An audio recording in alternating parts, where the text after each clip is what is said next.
The obese girl was banished from the wedding until the mountain man walked in holding her hand. The settlement of Ashford Creek clung to the edge of the Nebraska territory like a stubborn bramble, its weathered buildings arranged along a single muddy thoroughfare that optimists called Main Street.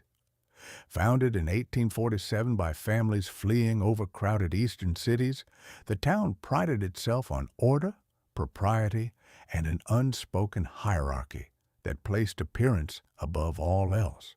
In this world of pressed cotton dresses and carefully maintained facades, Ella Mae Thornton existed as an uncomfortable reminder that not everyone fit the mold. At 23, Ella carried her weight like a burden she could never quite set down. Her rounded face, perpetually flushed from exertion or embarrassment, bore the weathered look of someone who had spent too many years absorbing the cruelty of others. She lived in a small cabin at the edge of town with her widowed mother, Sarah, who took in washing and mending to keep them fed. Ella helped with the work, her strong arms scrubbing clothes against washboards until her knuckles bled, her back bent over steaming tubs from dawn until dusk. The women of Ashford Creek whispered about Ella when she passed, their voices carrying just far enough for her to hear. "Such a shame," they would murmur, shaking their heads. "Pretty face wasted on that body." The men were crueler still, their jokes loud and cutting, designed to wound. Children, taking cues from their parents, would sometimes throw mud at her skirts and run away, giggling. But Ella possessed something the town could neither see nor appreciate, a heart that refused to harden despite years of abuse. She fed stray dogs from her own meager portions. She sat with old Mrs. Henderson when the woman's sons were too busy to visit. She sang hymns in church with a voice so pure and sweet that even her detractors fell silent to listen, though they resumed their mockery the moment the final amen was spoken. In the spring of 1873, Ella's cousin Margaret announced her engagement to Thomas Whitmore, the son of the town's most prosperous merchant. Margaret, slim and blonde with features that fit the town's rigid standards of beauty, had always treated Ella with a condescension wrapped in false sweetness. "Dear cousin," she would say, her smile never reaching her eyes, "you really should eat less. It's for your own good." The wedding was planned for late May, when the prairie wildflowers would be in full bloom. Invitations were hand-delivered to every respectable family in town. Ella received hers 3 days before the ceremony, brought by Margaret herself, who stood on the cabin's sagging porch with barely concealed distaste. "Mother insisted I invite you," Margaret said, her nose wrinkling as she glanced at the modest dwelling. "But I need you to understand something, Ella. Your family, so you can attend, but I can't have you sitting with the other guests. It wouldn't be appropriate. People would talk." Ella felt the familiar hot sting behind her eyes but refused to let the tears fall. "What do you mean?" "I mean, you'll help with the serving, dear. The other girls will need an extra hand. You're so strong and capable, you'll be perfect for carrying trays and clearing plates. That way you can still be part of the celebration without—" She trailed off, letting the unspoken words hang heavy in the air. Sarah Thornton appeared in the doorway, her face tight with suppressed anger. "My daughter is not hired help, Margaret." "Oh, Aunt Sarah, don't be difficult. Ella should be grateful to be included at all. Half the town thinks it's unseemly for someone in her condition to attend a wedding. People might think she's looking for a husband herself, and we all know how impossible that would be." The words struck like a physical blow. Ella turned away, pressing her fist against her mouth to hold back a sob. "Leave our property," Sarah said quietly, but her voice carried the weight of steel. "And tell your mother that the Thorntons declined the invitation." Margaret's face flushed with anger. "Fine, but don't expect any more charity from the Whitmore family. Thomas was planning to give you extra mending work, but I'm sure he'll reconsider now." After Margaret left, Sarah held her daughter while Ella finally allowed herself to cry. "You don't have to go, sweetheart. We'll spend the day together, just the two of us." But Ella, despite everything, couldn't quite let go of a desperate, foolish hope. Part of her wanted to prove she could endure their cruelty. Another part simply longed to be included, even in the smallest way, in the normal life of the town. Against her mother's wishes, she decided she would attend. The morning of the wedding dawned gray and humid, with dark clouds gathering on the western horizon. Ella, dressed in her only good dress, a simple blue cotton gown that her mother had carefully altered to fit her frame. She plaited her dark hair into a neat braid and scrubbed her face until it shone. Looking at her reflection in their small cracked mirror, she tried to see what others might see if they looked past her size. Bright hazel eyes, clear skin, a generous mouth that smiled easily despite years of reasons not to. The ceremony was held in the town's small wooden church, followed by a reception in the Whitmore family's large barn, which had been decorated with ribbons and wildflowers. As Ella approached, she could hear music and laughter spilling out into the afternoon. She took a deep breath and pushed open the door. The moment she entered, the conversation near the doorway faltered. Heads turned, someone snickered. Margaret, resplendent in her white lace gown, caught sight of Ella, and her expression hardened. She whispered something to her new husband, who nodded. Thomas Whitmore, tall and fair-haired with the entitled bearing of someone who had never known want, strode across the barn floor. "Ella, Margaret said your mother declined the invitation." "I came to wish you both happiness," Ella said softly, her hands clasped tightly in front of her. "That's kind, but as you can see, we have everything well in hand. The serving girls we hired are managing perfectly well." He gestured toward several young women in starched aprons carrying trays of refreshments. "I wasn't planning to work. I thought I could just—" "The thing is, Ella, we're quite crowded already. Every seat is spoken for. Surely you understand." A group of young men Ella recognized from around town had gathered nearby, emboldened by drink and the festive atmosphere. One of them, Jacob Porter, called out, "Probably best she doesn't sit anyway. Might break the furniture." His companions erupted in laughter. Another voice joined in. "Maybe she can stand in the corner, though she'd block half the room." Ella felt her face burning, her chest constricting. The whole barn seemed to tilt around her. She could feel dozens of eyes on her, some amused, some pitying, all unbearable. Margaret stood near the cake table, her hand over her mouth, in a gesture that might have been shock or might have been suppressed laughter. "I should go," Ella managed to whisper. "Yes," Thomas agreed quickly, relief evident in his voice. "I think that would be best. No hard feelings, of course." But before she could turn away, Jacob Porter wasn't finished. He sauntered closer, his face flushed with liquor and malice. "Hey, Ella, I've got a question. How many portions do you usually eat?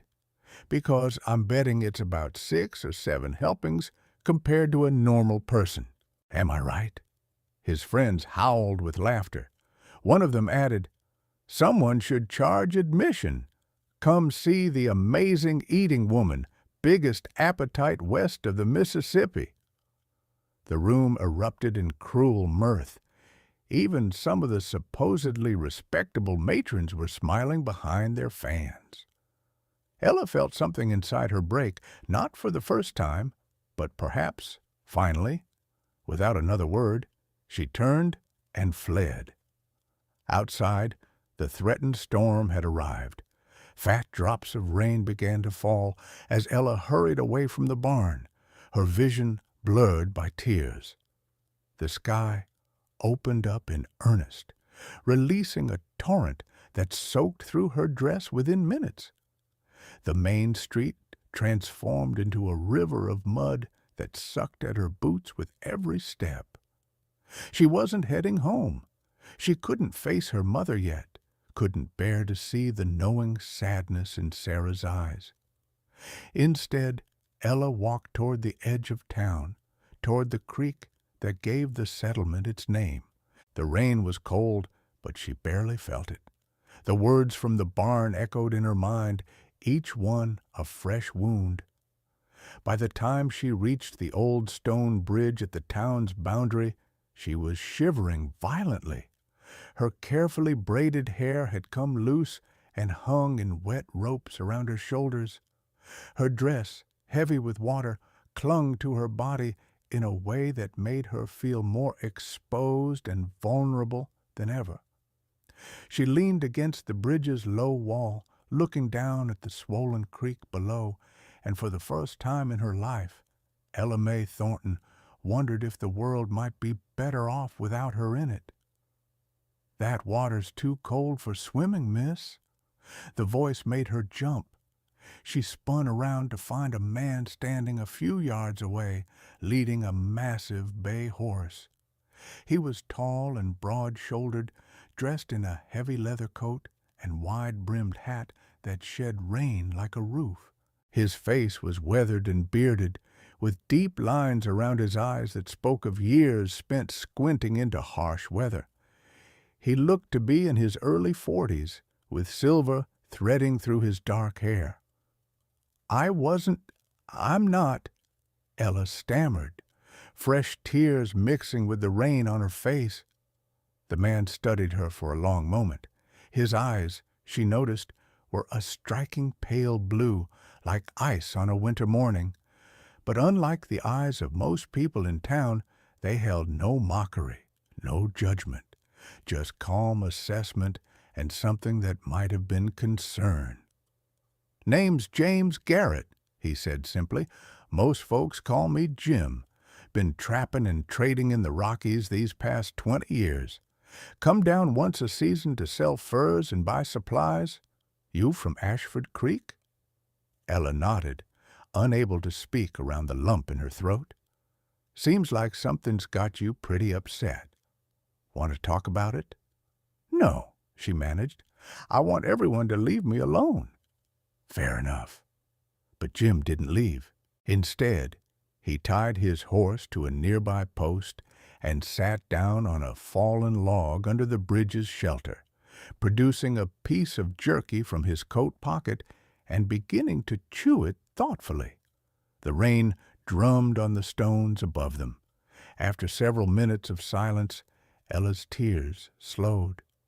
The simple presence of this stranger, someone who wasn't demanding anything of her or judging her, created an unexpected sense of calm.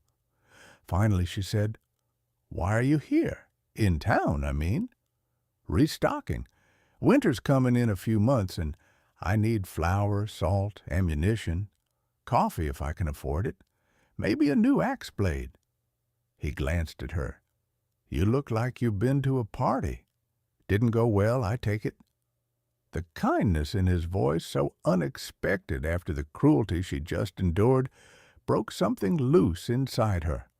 The whole story poured out Margaret's conditional invitation, the laughter, the cruel jokes, the humiliation of being told she wasn't fit to sit with decent people. Jim listened without interrupting, his face unreadable. When she finished, he was quiet for a long time. Finally he said, I've seen a lot in my years in the mountains. Seen men kill each other over a gold claim. Seen women freeze to death rather than admit they needed help. Seen cruelty that would make your hair white. But I'll tell you something, the worst kind of evil isn't the obvious kind. It's the kind where people convince themselves they're good and proper while they're grinding someone else into the dirt. They're right, though, Ella said bitterly. I am too big. I don't fit. I never have. And what makes their way of being the right way? Jim asked. Out in the mountains, we've got all kinds. Tall, short, thin, thick. The only thing that matters is whether you can pull your weight, whether you're honest, whether you stand by your word. I've known men who looked like Greek gods who were cowards and thieves.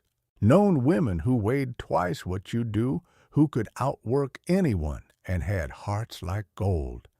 Size is just size. It's got nothing to do with worth.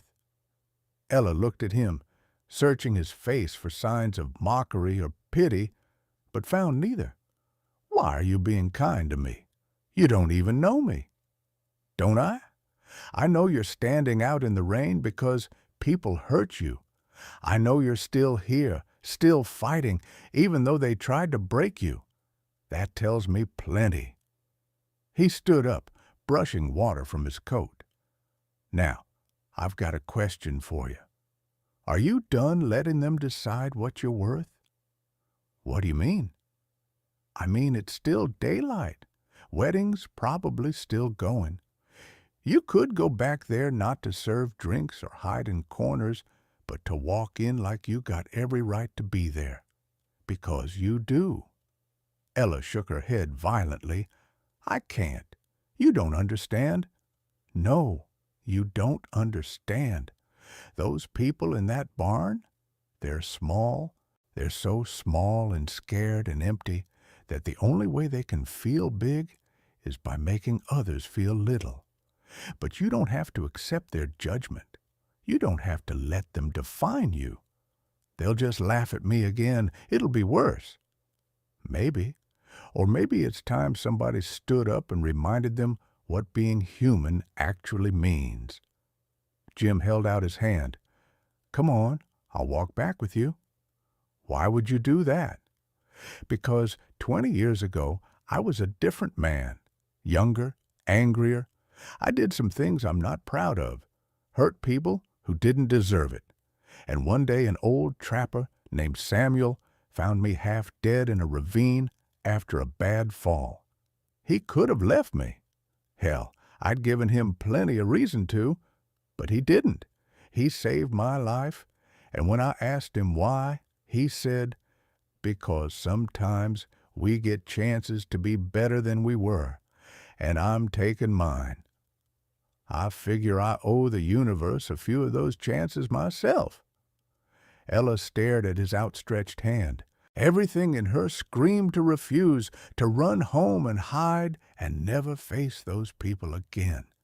But something else, something she'd thought was dead, stirred in her chest, a tiny spark of defiance, of anger, of the belief that maybe, just maybe, she didn't deserve what they'd done to her. She took his hand.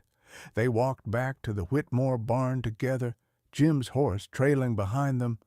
The rain had slowed to a drizzle. Ella's heart hammered so hard she thought it might burst through her ribs. With every step, she wanted to turn back, but Jim's steady presence beside her kept her moving forward. The barn doors stood open, warm light and music spilling out. Jim paused at the entrance. Ready? Ella nodded, not trusting her voice. They walked in together, Jim's hand firmly holding hers. The effect was immediate and electric. The music faltered. Conversation stopped mid-sentence. Every head in the barn turned toward the door.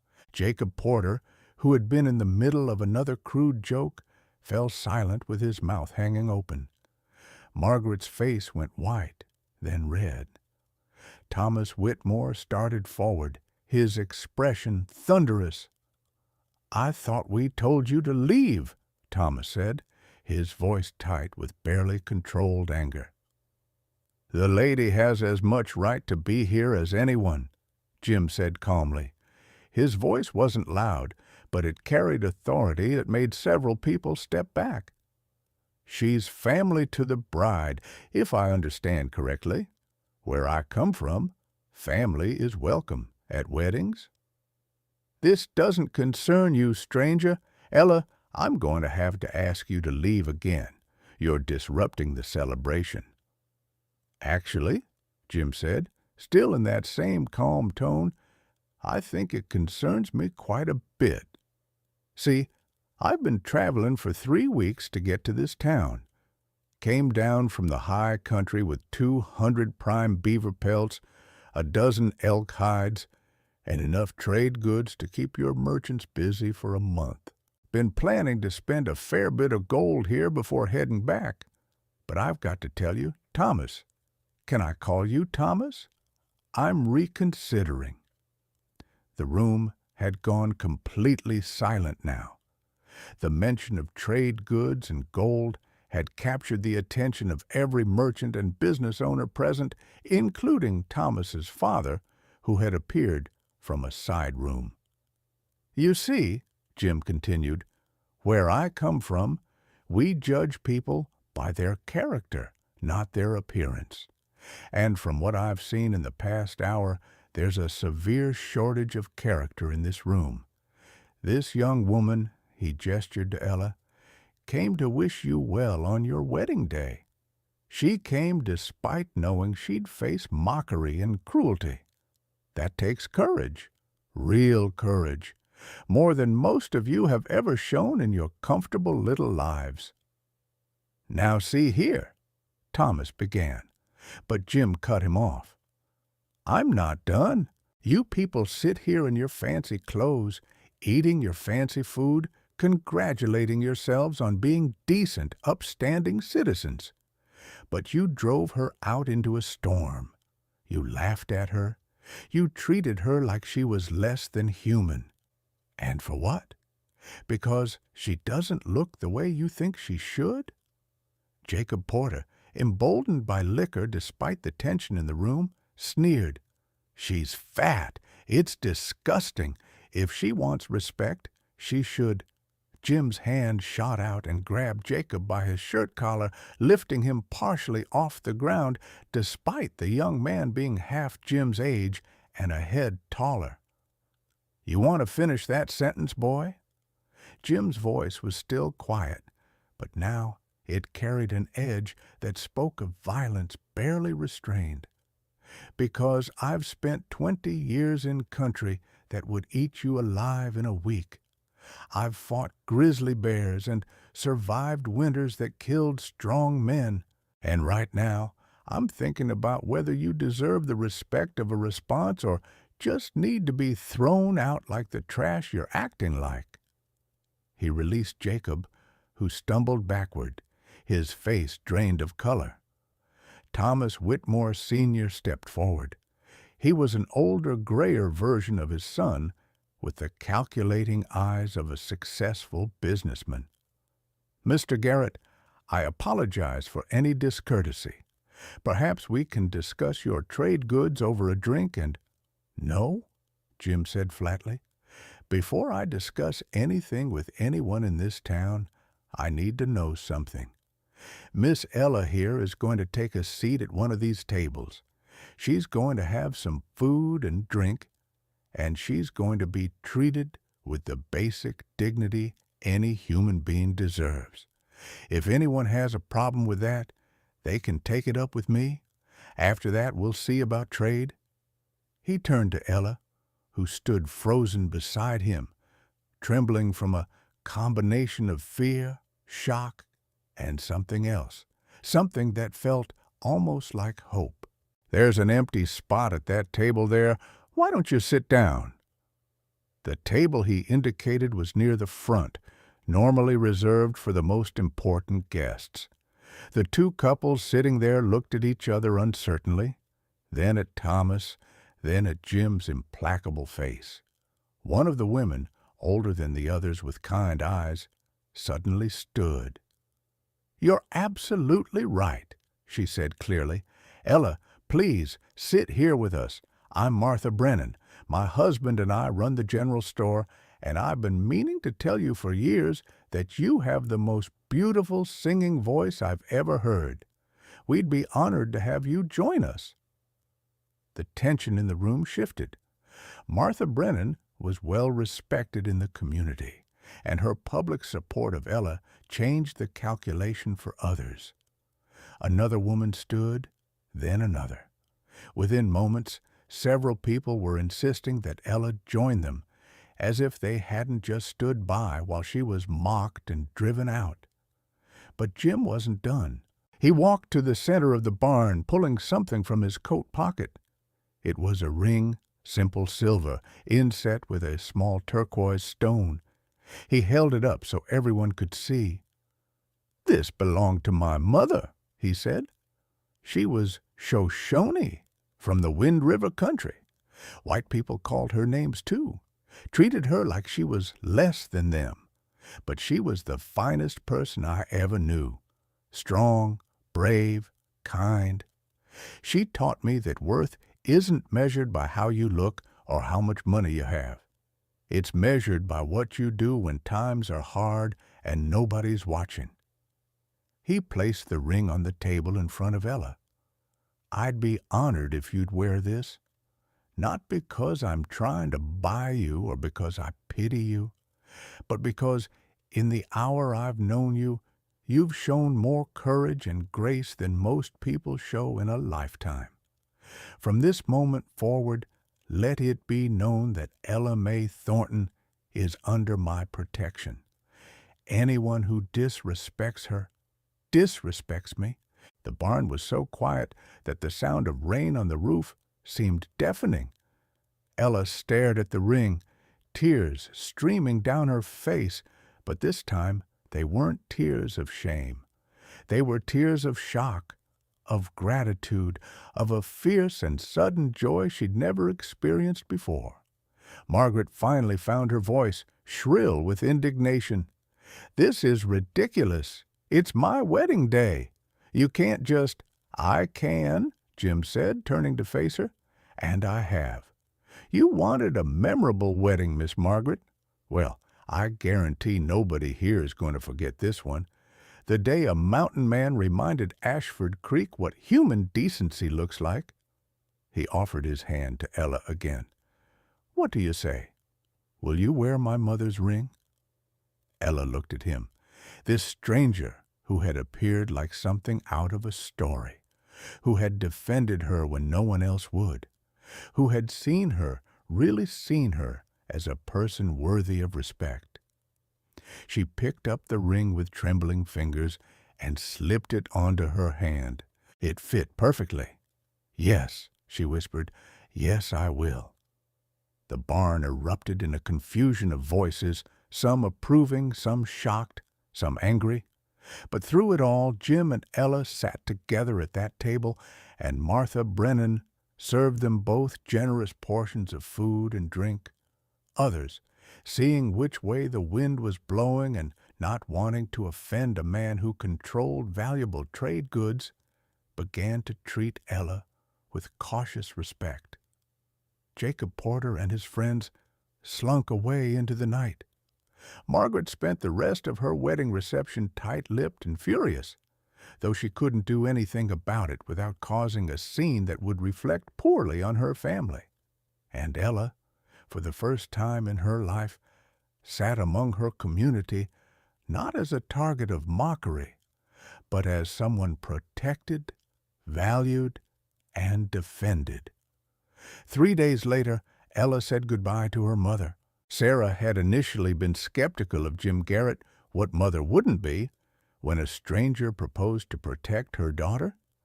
But after spending time talking with him, seeing his quiet integrity and genuine respect for Ella, she gave her blessing. "Are you sure about this?" Sarah asked, holding her daughter tight. "You don't know this man. You don't know that life." I'm sure, Ella said, and she was. In Jim, she'd found something she'd never expected to find. Someone who saw her as she was and didn't look away. Someone who stood between her and the world's cruelty. Someone who made her feel for the first time that she might actually deserve happiness. They traveled for 2 weeks into the Rocky Mountains, following trails that grew progressively narrower and more treacherous. Jim was patient with her inexperience, teaching her how to read the land, how to move through forest and over stream, how to stay safe in country that could kill the unprepared. His horse, a gentle giant named Bear, carried most of their supplies, while Ella rode a smaller mare Jim purchased for her before they left town. The cabin sat in a high valley surrounded by pine trees that seemed to touch the sky. A clear stream ran nearby, its water so cold it made Ella's teeth ache. The structure itself was solid and well built, with a stone fireplace, wooden floors, and windows that let in the mountain light. It was small but felt more like home than anywhere Ella had ever lived. "It's not fancy," Jim said, almost apologetically as he showed her around. "Gets pretty isolated in winter. Nearest neighbor's probably 15 miles away, but it's peaceful, private. Nobody here to judge or mock or make you feel less than you are." "It's perfect," Ella said, meaning it absolutely. Those first weeks were an adjustment. Ella had to learn a completely different way of life, how to preserve meat, how to recognize edible plants, how to tell when weather was coming by reading the sky and the behavior of animals. Jim was a patient teacher, never condescending, always respectful of her questions and mistakes. But more than the practical skills, Ella learned something else: how to exist without shame. Jim never looked at her with disgust or disappointment. He never commented on how much she ate or suggested she should change. When she struggled to climb a steep trail and had to stop to catch her breath, he simply waited, offering water and quiet encouragement. When she did something well, successfully tanning her first hide or making bread that actually rose properly, his praise was genuine and warm. Slowly, Ella began to relax. The constant tension she carried all her life, the perpetual bracing for mockery, began to ease. She started to smile more, started to speak without second-guessing every word, started to move through the world as if she had a right to take up space in it. The first snow came in October, dusting the high peaks white, while the valley still clung to autumn colors. Jim taught Ella how to set trap lines for small game, how to split logs for the winter woodpile, how to smoke fish from the stream. They worked side by side, their companionship easy and comfortable. But there was something else growing between them, too, something neither of them quite knew how to acknowledge. Ella would catch Jim watching her sometimes, his expression soft and unguarded, and she found herself noticing things about him, the way his laugh transformed his face, the gentle hands that could split wood with brutal efficiency but touched injured animals with infinite care, the way he hummed old trail songs while working. One evening, as they sat by the fire after dinner, Jim said, "I should probably explain something about that ring."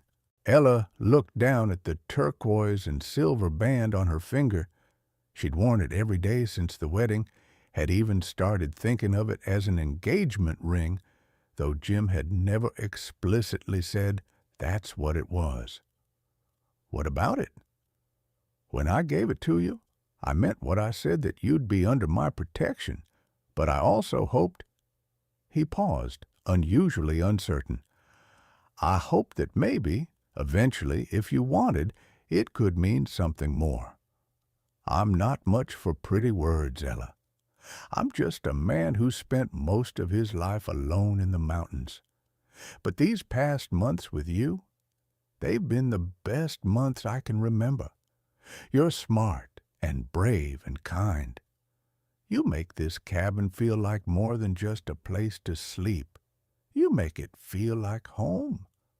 Ella's heart was pounding. What are you saying, Jim? I'm saying I love you. I know it's fast, and I know I'm probably too old and too rough around the edges for a woman like you. But if you'd have me, I'd like to make this official. I'd like you to be my wife properly and truly. Tears sprang to Ella's eyes, but for once they were tears of pure joy. Jim, I'm 23 years old, and I've never been courted. I've never been kissed. I've never had a man look at me the way you do, like I'm something precious. You saved my life that day at the bridge, not from the water, but from something worse, from giving up. I love you too. Yes, I'll marry you. Yes, 1,000 times yes. He crossed to her then and took her face gently in his calloused hands. I'm going to kiss you now, if that's all right. Please do. The kiss was soft and sweet, and everything Ella had dreamed a kiss could be. When they parted, both were smiling so wide it was almost silly. We should do this proper, Jim said. There's a circuit preacher who comes through the settlements in spring. We could get married then with your mother present if she wants to make the journey. But Ella shook her head. I don't need a preacher or witnesses. I just need you. Let's marry each other right now, right here, under the eyes of God and the mountains and nothing else. So they did. By firelight, they spoke their vows to each other, promises of love, fidelity, protection, and partnership. Jim produced a plain gold band that had been his father's and slipped it onto her finger beside his mother's ring. Ella had nothing to give him in return except herself, but Jim said that was more than enough, that it was everything. They made love that night for the first time, and Ella discovered yet another way her body could bring joy instead of shame. Jim touched her with reverence and care, telling her she was beautiful until she almost believed it. In his arms, she learned that pleasure was her birthright as much as anyone's, that her body wasn't something to apologize for, but something to celebrate. Time in the mountains moved differently than in town. Days were measured by the rhythm of seasons rather than clocks. Winter brought howling storms that buried the cabin in snow, days when they stayed inside playing cards and reading aloud from Jim's small collection of books. Spring meant clearing trap lines and planting the small garden. Summer was for hunting, fishing, and preserving meat and berries for the year ahead. Autumn brought the spectacular colors and the final rush to prepare for winter again. Ella thrived in this life. She grew strong from the constant physical work, though her body never became the slim ideal that Ashford Creek valued. But here, it didn't matter. Her strength let her haul water, chop wood, pack out game. Her size gave her an advantage in cold weather, and Jim often joked that cuddling with her on winter nights was better than any blanket. They talked about children sometimes, wondered if they'd be blessed with them. But as the years passed, and Ella's monthly bleeding continued faithfully, they gradually came to accept that children might not be part of their story. It was a sadness, but a small one compared to the joy they found in each other. Maybe we're meant to be just us, Ella said one evening, 5 years into their marriage. Maybe that's enough. More than enough, Jim agreed, pulling her close. You're all I need, Ella Garrett. You always will be. They weren't completely isolated. Occasionally, other trappers or traders would pass through, and Jim maintained his trips down to the settlements once or twice a year to sell furs and buy supplies. Ella usually stayed at the cabin, preferring the peace of the mountains to the potential judgments of town. But Jim always brought back news and increasingly stories about how Ashford Creek was changing. Martha Brennan, who had been the first to welcome Ella back at the wedding, had started a campaign in town against cruelty and for treating all people with dignity, regardless of appearance. She told everyone who would listen about the mountain man who had shamed them into decency. Gradually, the story of Ella and Jim became something of a legend, the obese girl who won the heart of a fearless mountain man, the wedding where justice was served.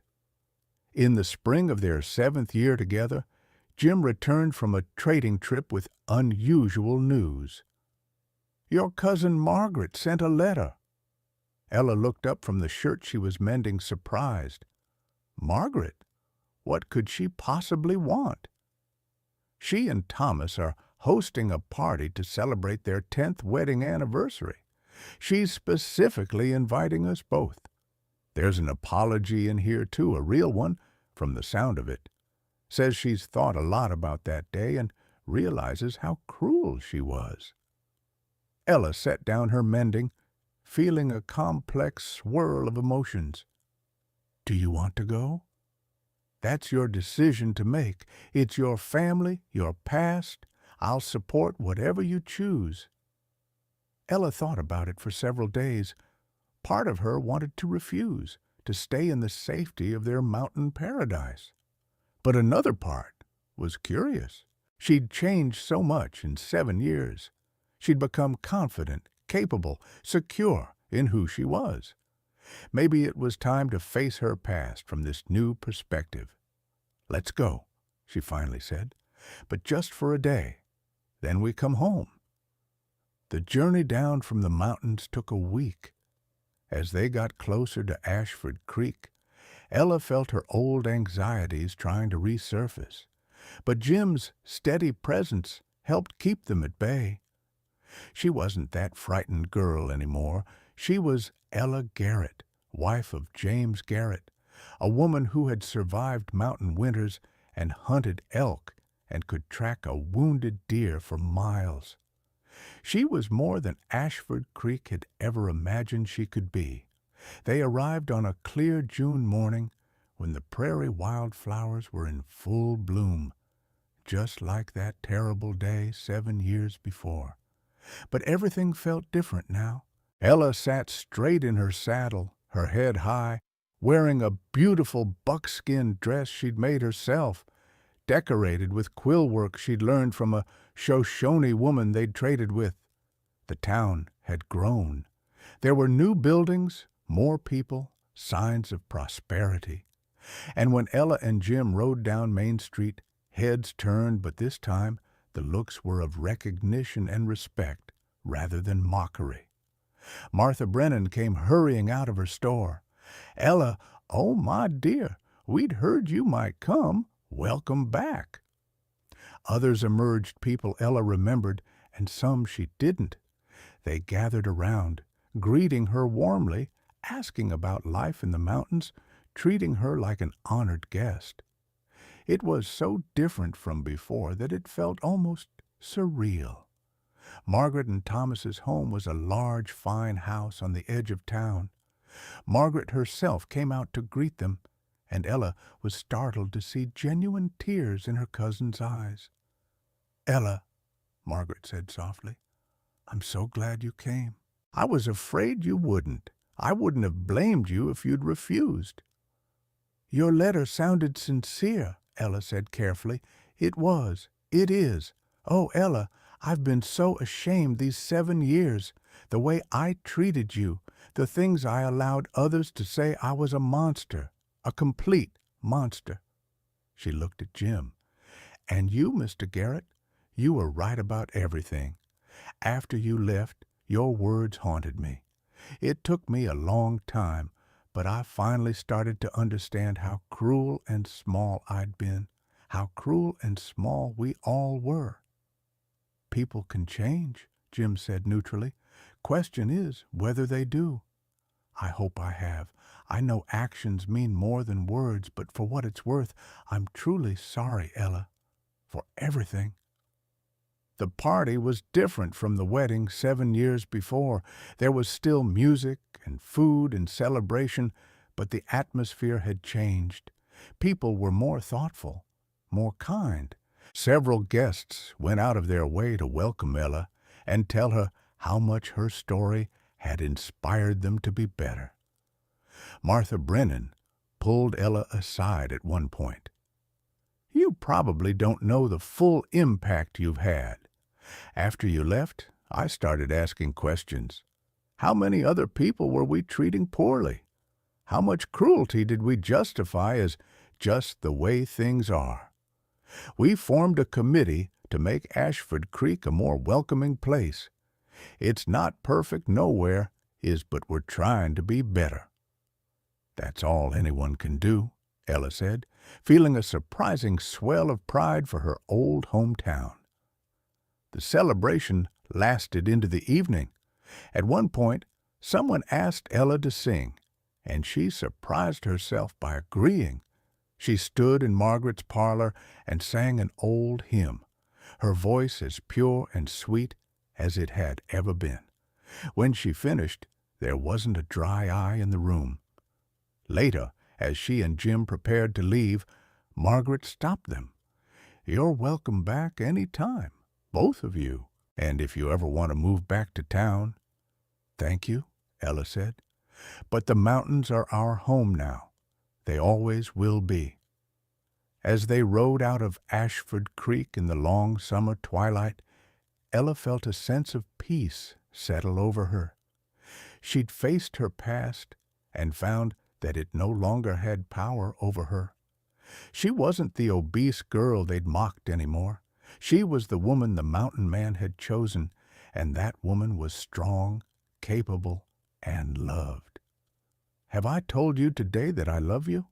Jim asked as they made camp that first night. Only twice, Ella said with a smile. You're slacking.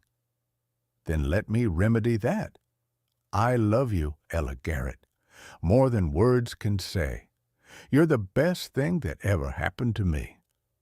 Even better than that perfect beaver pelt you caught in our 3rd year? Jim laughed, the sound echoing off the canyon walls. Not even close. That beaver pelt was nice. You're everything. They made love under the stars that night, and Ella felt a deep contentment that she never could have imagined in her younger years. This was where she belonged in these mountains, with this man, living a life that was hard and beautiful and utterly her own.